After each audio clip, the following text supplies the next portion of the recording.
You've been confusing surrender with surrendering. Those are different acts, and the difference is quietly running your life.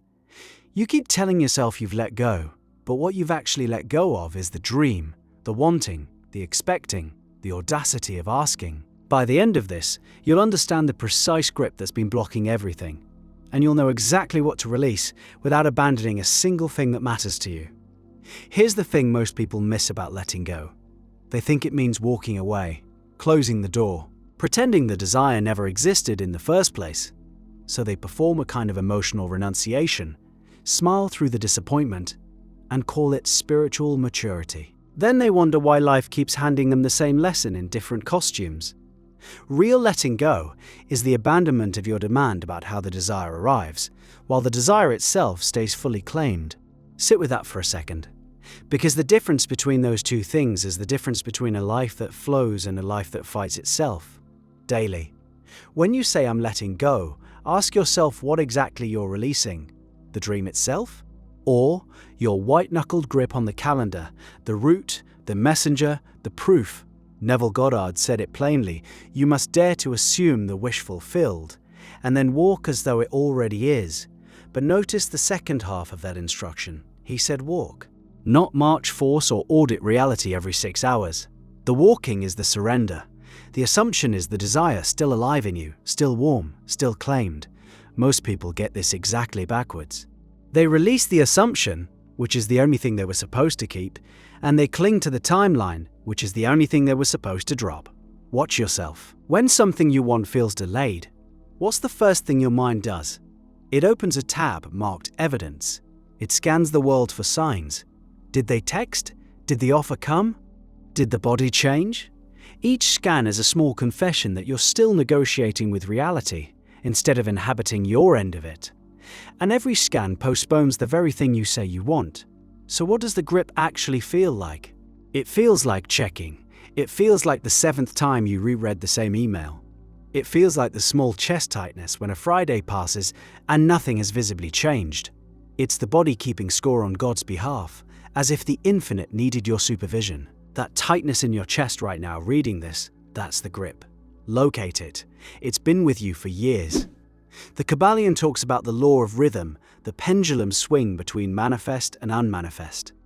Everything you want already exists in one state. Your job is to stop standing on the bank yelling at the water. The river moves. It always has. Your grip is the only thing on pause. And here's where the spiritual ego sneaks in.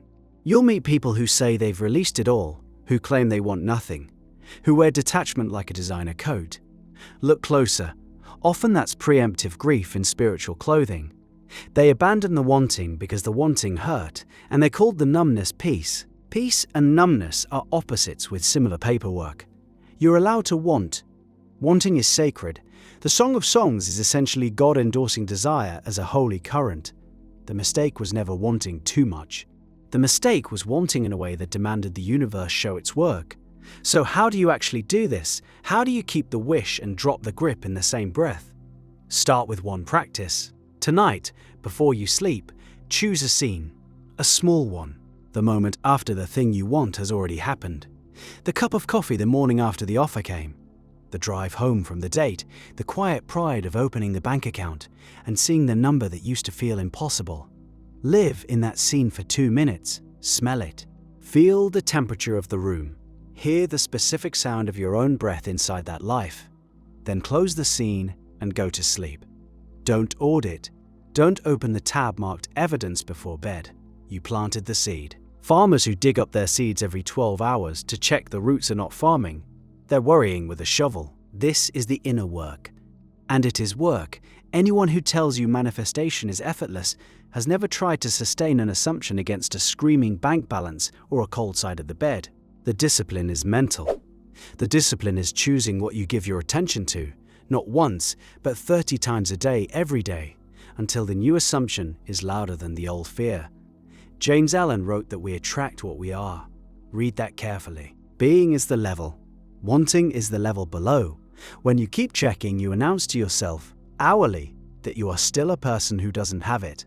The assumption never stabilizes because you keep relaunching it from zero. So the question is, who would you have to become to no longer need to check? That person, the one already living the answer, exists in you right now. The grip is what stands between you and them. The grip is the part of you that keeps one foot anchored in the old identity, just in case the new one falls through. You've been told this requires faith. That word has been so worn down that it's almost useless. Try a different word. Try posture. Faith is a posture. It's the way you sit in your own life when no proof has arrived yet. Faith is putting the phone face down without checking. Faith is making the appointment for the version of you who's already changed. Faith is buying the second wine glass. Here's where the doubt usually creeps in. You'll say, "But I've tried this. I've sat in the end. I've assumed. And the thing never came. So clearly the technique is broken, or I'm broken, or both."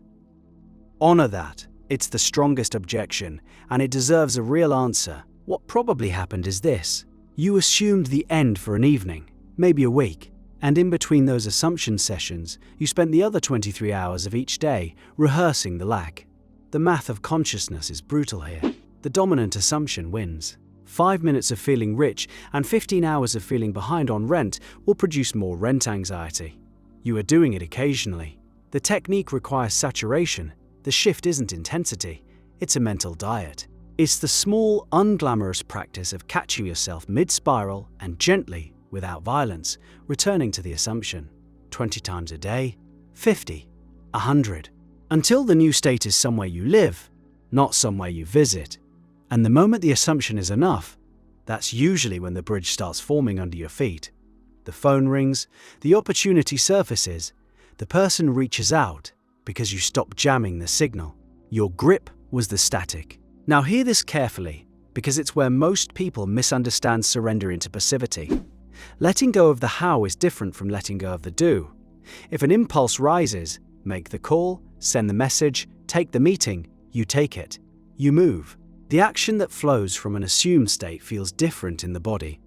It's a step taken from somewhere that already has solid ground under it. The action is allowed. The strategizing is what you release. The action is a yes. The strategizing is a yes, but only if it happens this way, by this date, through this person, in this exact form. That qualifier, that's the cage. Drop the qualifier. Keep the yes. There's a parable about a man who prayed for years for God to save him from a flood. The waters rose. A neighbor came with a truck. He refused. God will save me. A boat came. He refused. A helicopter came. He refused. He drowned. In heaven he asked why God hadn't answered. God said, "I sent you a truck, a boat, and a helicopter." The man was overspecified. He had a picture of rescue so rigid that real rescue couldn't fit through the door. That's what the grip on the how does. It builds a doorway so narrow that the answer has to shrink itself to absurdity to enter, or just walk past your house entirely. Open the door wider. Let the answer arrive in a costume you didn't pick. The shape is irrelevant. The arrival is everything.